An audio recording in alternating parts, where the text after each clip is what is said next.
we're going to put the story somewhere in the West. So, of course, Vegas. I mean, what is more iconic when you think of crazy things that you could do in the West?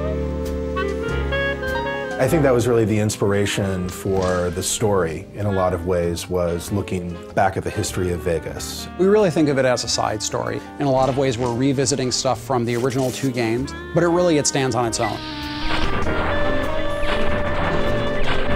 The first thing our creative lead and our project director did was they sat down and they sort of examined what sort of themes they wanted to explore in New Vegas. Every Fallout game pretty much starts with war never changes. And the idea behind that is really that humanity has this unending appetite for killing each other.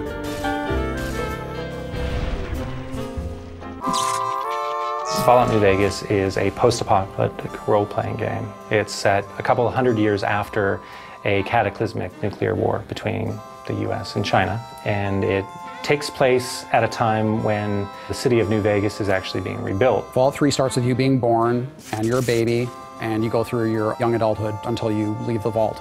In New Vegas, we wanted to say you start the game in a very Vegas sort of cliche style almost. You are shot in the head and dropped in a shallow grave, so it starts with essentially your would-be death. After you're shot and left for dead in the grave, you know, you might have some desire to go see what the whole murdering business was about and why he wanted you dead in the first place. In the course of trying to resolve that one conflict, you get pulled into larger events. So in this case, you're trying to find the people that killed you and what they were trying to get from you. In this case, it was a package you were carrying.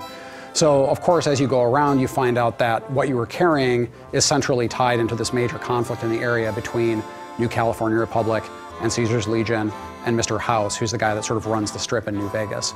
Player freedom is very important in the Fallout series, and when we allow the player to basically have a choice in what they do and how they do it, by leaving the plot open in a way that basically they're just learning what's going on in the world, it gives them a lot more freedom in how they want to learn that information. The environment is genuinely reacting to what you do as the player. You have a pretty extraordinary amount of control over the outcome of the game.